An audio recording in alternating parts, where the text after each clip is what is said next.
ఎక్కడికైంది ఇదో అమ్మ అమ్మ ఎక్కడికైంది అమ్మ అక్క యాడికి పోయింది యాడికి పోయింది వేదా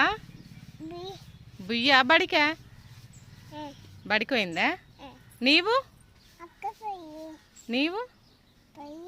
మీ నాయన ఆడిపోయిండు ఉన్నాడా అమ్మ పోయిందా ఎవరేసిండ్రు జడ నీకు జడ ఎవరేసిర్రు తాతనా బువ్వ తిన్నావా ఏం తిన్నావు ఏం తిన్నావు అయ్ కూర ఏం కూర పప్పా